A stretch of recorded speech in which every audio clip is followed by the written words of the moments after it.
thank God for that moment, because like that's what pushed me to really start LionRun.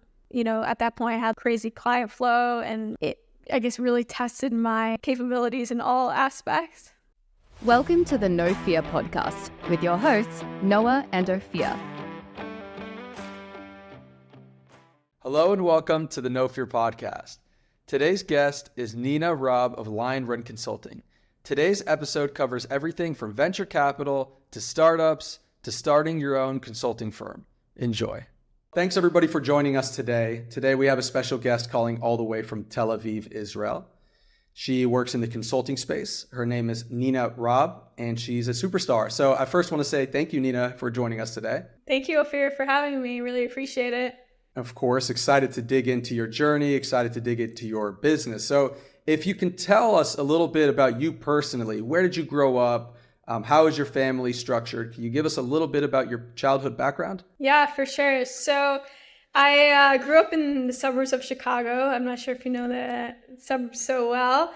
Went to normal public high school, had four siblings. Really grew up in a pretty, a really great household, an amazing family. It's actually interesting. Most of my family, they're doctors, not necessarily on the business side. Except for my grandmother, which I can talk about later. Kind of grew up always kind of like had a passion for business, and it kind of led me a little bit to where I am today. Okay, so why don't we actually move along towards that direction? So I'm assuming you went to university, and did you get into the workforce at first and then realize you wanted to go a different path? Can you describe that a little bit? Yeah, so I went to the University of Illinois, and I studied in the Geese College of Business, did a dual degree in finance and data science. I was always very professionally driven. So very early on in my college career, got very involved in business organizations, consulting organizations, and specifically actually this organization called Tamid, which allows U.S. college students to work with Israeli startups. And that's kind of how I got into not just the consulting space, but more of the startup space and VC space, and, started to really bridge between those industries.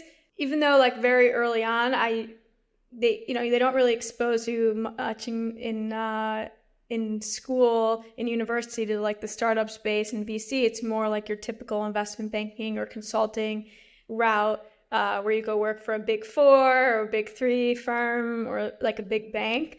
So obviously that's what I was mostly exposed to early on. For a while, that was a goal of mine, but I quickly realized that there was a lot more outside of that. So it's Tamid that really introduced you then to the VC and startup space in Israel, because to my understanding, LionRun Consulting does specialize in the relationship between, I'm assuming, American investors and then startups in the Israeli ecosystem. Is that right? Yeah, so pretty much it was through Tamid that I actually interned in Israel at Deloitte on their Catalyst team. And what the Catalyst team does is bridge multinational companies with the Israeli startup ecosystem. So on top of doing the normal consulting projects that you would do throughout the semesters in college, this is really what got me into understanding how much opportunity there is in the startup space here in Israel. I guess if you want to go a little bit deeper in terms of how I got into this with LionRun, I had a mentor through Tamid who he was a few years out of college. He mentioned to me, he's like, hey, I've been doing some fractional CFO work for some startups. Would you be interested in working at some of these projects with me? And I said, yeah, sure, why not? And so that's how I guess, started doing actual consulting work, not just, through an organization in college. And one thing led to another. I just started realizing if you can add value to a founder in some way, shape, or form, and I guess however you position that, and you kind of continue to do it, why can't I continue to do this on my own? Why do I have to do it through, I guess, a big firm, as long as you have the client flow? And so one thing led to another, met kind of the right people at the right time, while I was still in school. I was really only a freshman or no, it was like sophomore year. People just started sending me clients. So pretty much that type of client base was like any sort of startup that was preparing to raise capital and they needed investor collateral. So that was kind of like my job, and that's how I started out. That was kind of my bread and butter. Like I'd build out their decks. Got to a point where I was like way too overwhelmed to work on it myself while being a full-time student. So that's when I started bringing on contractors. Fast forward, and I was like, wow, I can do this full time. And then I stopped, recruiting for any sort of other type of role. And that's when I started LionRun, and pretty much I've been doing that since. Wow. So I do want to just get into the nuts or the bolts of the service that you're providing. So what do you really provide to these startups? Yeah. So today what LionRun is we help early stage companies anywhere from pre-seed to usually Series B or C and help them prepare to fundraise. And, you ask, okay, so what does that entail? So it's usually broken up into 3 phases. Obviously, like a pre-seed company is way different than, let's say, Series B. They have different needs. So phase 1 is usually building out any preliminary market research, building up any financial projections, early stage go-to-market strategy, and putting together a business plan. Because what was happening is people come to me and they're like, hey, I have a meeting with an investor in 2 weeks. Can you put together a pitch deck? And I'm like, yeah, sure. Let's see what you have. And then they're just like missing so many pieces. All right. So that's why I'm like, okay, you need to take a step back. And so that's where phase 1 comes in. And again, not all companies will need phase 1. Sometimes they'll already be at phase 2. Then phase 2 is what I call the investor pack. The investor pack is pretty much everything that a company will need in their data in their data room, or like upon presenting to an investor, let's say strategic partner, because a lot of the materials you also need for business development. But that includes you need to have a 1-pager that's usually used to like send for any like brief introductions to spark interest. Then you need to have a teaser, which is usually used when you're actually like speaking to someone, but it's not like super informational heavy. It's just used to complement like your narration. And then you have the master investor deck, which is usually more comprehensive, and that's sent as a follow-up for like the investor or the potential client to do full due diligence, and that's where you can include everything. And then we'll also do like a animated pitch video, because sometimes it just like helps to be able to send that. And then phase 3, after all that is built out, I help founders prepare either for demo days or presentations or actual like investor meetings, like how to conduct it, more of like on the storytelling side. And then I take on kind of like that investor relations role for them. Again, like the scopes can really vary, but that's, I guess, high level. So it's all based on obviously the need of the business. It would be a really cool metric, maybe you do know it, the amount of money that's been raised as a result of you using of them using your services. Do you know that? Do you know that number? I have an estimate, but it's kind of difficult to have like an exact number, because like a lot of the companies I work with are actively raising, even 6 months out after I've worked with them, like they're still raising. So I honestly, I don't have like an exact number for you right now, but over the last year and a half, I've worked with over 80 companies, split between the US and Israel, but it's probably, honestly, I think it's about 60% in Israel, 40% in the US now. But a lot of that, like I've worked with a handful of accelerator programs, and they'll bring me in to work with their companies for, the 2 months while they're going through the cohort to prepare them and pretty much build out all of those materials. But I've worked with 3 accelerators, but then other than that, it's just been like other clients. So yeah. 80 companies is a tremendous amount of, companies. That's an incredible job. So first off, kudos to you for that. That's amazing. How did you manage to scale this operation, considering it's a very time-intensive service, I'd imagine? So how do you generally scale that? In terms of like large scale, it is very difficult. Like the most, I have a small team under me now. So I have 3 guys full time right now, and then pretty much depending on the client and whatever they need. If it's not within like the normal scope of like something that me and my guys can do, I'll bring someone in and work on it with me. I'll say, hey, like, let's partner on this, like, I think this is more up your alley, and we'll just do it together. So in terms of like mass scale, like a huge I don't think the vision was ever to be a huge consultancy firm, because like a lot of what I do is like based on relationships that like I've built myself. Right. Yeah. Trust me, have been very, very, very, very busy times where, you're spread thin, but I always look at it as like, I'd rather have more and then push myself. And then if I need to, you bring someone else on, that's a blessing versus vice versa. Yeah, I don't know. There's not really a right answer of like how you scale something like that. Like usually I'll, work on up to 10 companies at a time. And it's kind of like a divide and conquer. And sometimes it's not, a lot of the work is like at the beginning and then not, as much towards the end of the engagement. So you have to time it out, really. Amazing. So a number of our listeners are, let's say, first-time entrepreneurs. And the question that we often get is like, at what point do you know to hire that first employee? And then how difficult also was it for you to begin managing employees? Because when you're, a single entrepreneur, solo entrepreneur, so to say, right? You're operating on your own schedule, your own time, your own needs, and so on. Once you bring other people into the mix, like a leadership quality and a management quality is something that really comes about. So how have you learned those skills? Any book recommendations? Or like how have you honed on those leadership and management skills?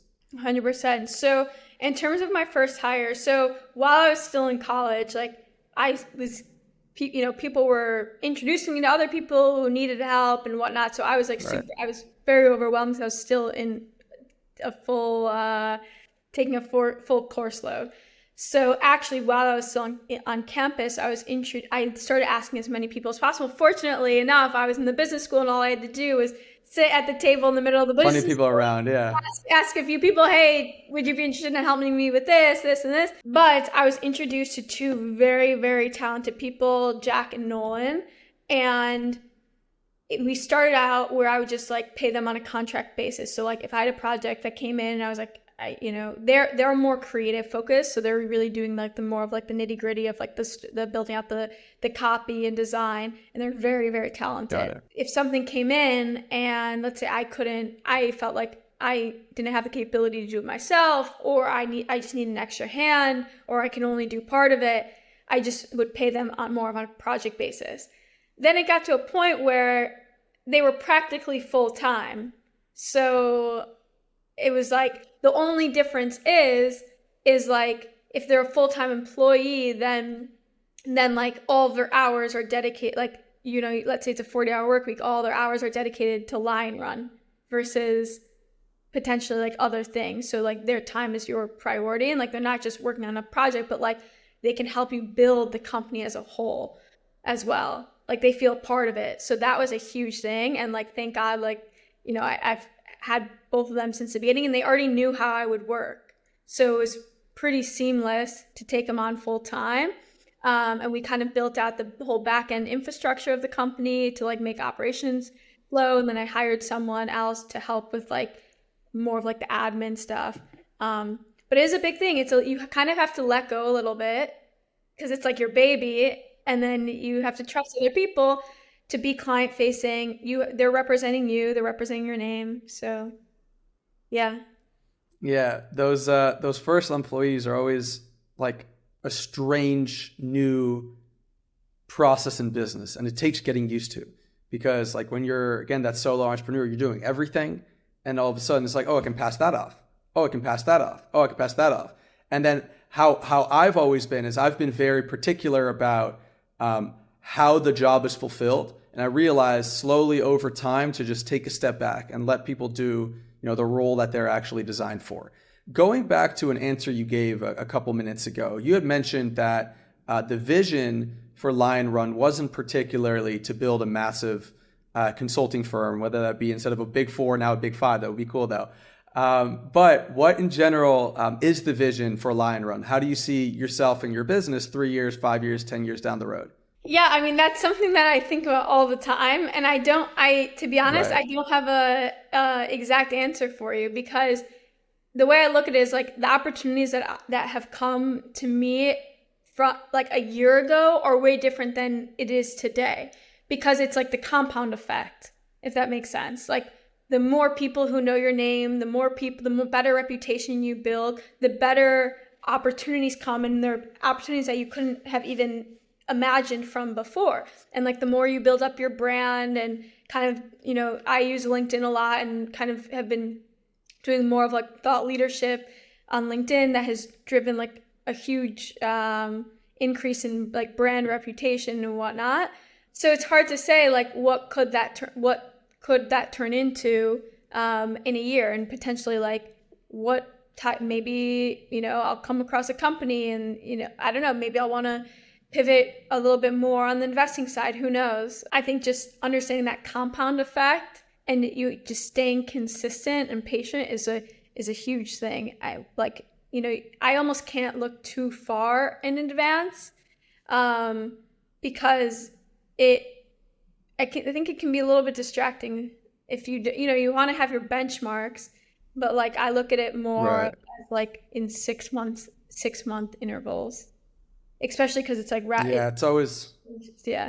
it's always great to stay like light on your feet, because like you mentioned, things every quarter change dramatically. Like in our business, for example, we do set quarterly goals, 3-year goals, 5-year goals to get towards those targets. But the reason why we're always cycling through the quarterly goals is because a quarter changes so much. So we do add things in and out of there, like large strategic decisions that we get to make. You made another very good point. I really love that you get to interact with, you're basically the middleman of deal flow in a sense, right? And you get to analyze that all. Is there ever an interest in you to also begin investing in the venture space? I mean, yeah, down the line, I would love that. But you have to be careful, especially when you're on the consulting side. You don't want to have any conflict of interest. But I mean, you could pass the deals on to me then. Sounds good. Yeah. So that's a big value. Like I have VCs reaching out to me all the time. Probably have connections to almost every single VC in Israel at this point. It's a very small ecosystem because people know you like very fast, like if you have a good reputation. But that really is the value prop of like where I'm sitting in the ecosystem. And I honestly, right now I enjoy it. I enjoy where I'm at because I see both sides and I can add value to both.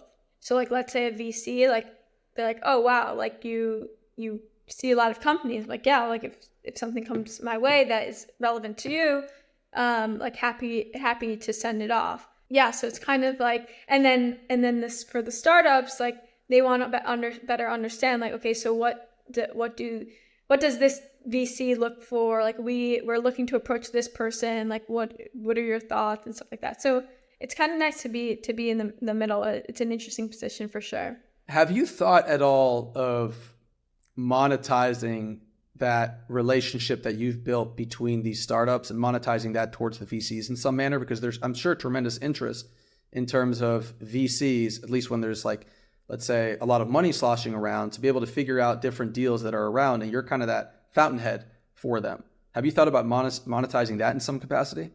That's tough because your reputation is your reputation. You can never get that back. And if you know who Hillel Fold is, he's a very big influence in like my business philosophy, and he's a very strong mentor of mine. And he's always said like the last thing you ever want to do is monetize those types of relationships, because then let's say you bring a deal to someone and they'll say like, are you bringing this to me because you're getting paid, or you bring this to me because you actually think it's a good deal? Obviously there's exceptions to that. Like, let's say if there's a difference between like making an intro and then potentially getting like a kickback on that, like a fee, like a commission fee from that, or a referral fee, versus like, let's say if you were vouching for that company, doing the due diligence and whatnot, And so, yes, you're vouching, you're putting your name on the line for that company. There's a difference, but you also have to be careful. There's also, like, at least in the U.S., there's broker fee laws and whatnot. So, and I'm technically not an investment bank. It becomes messy then. It Yeah, becomes that becomes messy, very, definitely. So very I'm sure there's a way to do it kosher, and I'm sure there's a way to do it not. So great advice that you're getting. Hillel in particular has been very vocal, obviously, with what's been happening in Israel in the last 3 weeks. How has this impacted your business, considering the Israeli economy is, almost completely shut down, seemingly from the outside in? Yeah, so I would say two areas where I guess it's impacted me. I mean, obviously when this first happened, everyone was in shock. No one could do business at all. It wasn't on our minds. Right. So things were really just like came to a halt. Meetings were canceled. Yeah, but so now it's very interesting because like the Israeli tech ecosystem now has kind of gone into like fight or flight mode or survival mode. It's like, okay, this is the situation. How are we going to deal with this, and how are we going to come back stronger? So a lot of my time has been, there's several Israeli companies they're in one of two situations. Either maybe their funding fell through from a potential investor because of what's going on here, or they have one or several of their team members who are in reserves in the army. So they're trying to figure out, what to do. So a lot of what I've been doing is doing that matchmaking to help as much as possible. I care about the Israeli ecosystem so much. I mean, obviously for obviously many reasons. So to be able to like help contribute to that for me is very important. So that's really been on one end, and then also just like connecting potential volunteers who will like step in for potential like the reservists. But it's a tough time right now. But it shows like more than ever like that. I think maybe in a year, when the actual, hopefully the on the ground war settles, that people are gonna have their passion to want to invest in Israel and build Israel as much as possible is gonna come back stronger, if that makes sense. Yeah, I think if you consider much of the Middle East has been, in turmoil over the last 30 years. And so a lot of Western dollars have been reluctant to move there, with the exception of Israel really in the last 10 years or so. So Israel, I'm sure, as you know, has seen a massive VC boom in the last 10 years, 15 years. I'm optimistic, though, that will continue. They will thwart the enemies that they have, and over time, more of those investment dollars will come back, and Israel will really be a safer place then. So even a safer place in terms of investing in companies. So I think the horizon is bright. I think there's a lot to look forward to in Israel. It's a beautiful country. I've been like a dozen times. I love going there. I have family there, and it's an amazing place. So I really love what you're doing. To round out one other thing that I want to mention, it's been incredible to see. And like I personally know several companies who have been doing this. They're fully repurposing their technology that is only for like civilian benefit, and repurposing to help the efforts, or to help the army repurpose it for defense purposes. And that's been crazy to see. Really, really amazing. I know funds who have pretty much dedicated certain amounts of money to help the companies that like are doing that, or to support the companies that have suffered in some way. And also, I guess one other area where I guess my LionRun has been repurposed in several components is helping nonprofits raise. and build out all of their materials. So then they can, when they're going to people abroad and they need funds for either humanitarian needs or to help rebuild the kibbutzim in the south. I've had a lot of requests to, I guess, repurpose my services for them too. So. Yeah, and that's really where right now it seems you can make a huge impact. So that's amazing. That's amazing to hear. To wrap up, we always ask this question, and it's really what the show is predicated on, which is that no fear personality type that a lot of people have and some don't. But what we do see is when people generally have no fear, they start getting into things like entrepreneurship, just like yourself. So as we finish up this episode, Nina, we always ask, what's your no fear moment? Or what's your moment where your back was against the wall, things were going tough, but you were able to persevere through that? That's a great question. So what I would say catalyzed what LionRun is today and like how I decided to pursue this as a career was, and again, going back to how much of an impact that Hillel Fold had on my career. And I think he was probably one of the biggest people who took a chance on me. He actually, and I don't think he even really knows this, but we had met in Sarona here in Tel Aviv. And then he posted, love it there. Yeah. He posted on all of his social medias, and he has a huge following. He's like one of the top tech bloggers in the world. Yeah. He posted a picture with me, and the caption was something like crazy, like, if you're building a startup, you need to hit up Nina. Like, you need like something like big. So then obviously everyone started reaching out, and I was flooded with emails. My LinkedIn was crazy. This is also, I think I was also still in final exams in school or something. Oh. So it was I was like, Hillel, in the back of my head, I'm like, Hillel, I love you, but the timing was awful. And, people were asking, can you do this for us? Can you do that? And so the feeling that I often, tell people, it was like a duck who's swimming in water. They look like they're very, very graceful from a outside perspective. They just look like they're floating on top of water, but underneath they're paddling super, super hard just to stay afloat. I think back and I'm like, thank God for that moment, because that's what pushed me to really start LionRun. And I was like, all right, at that point I had crazy client flow and it, I guess, really tested my my capabilities in all aspects. Well, amazing job. We're rooting for you. And Nina, thank you for hopping on. Awesome. Thanks, Ophir. I appreciate it.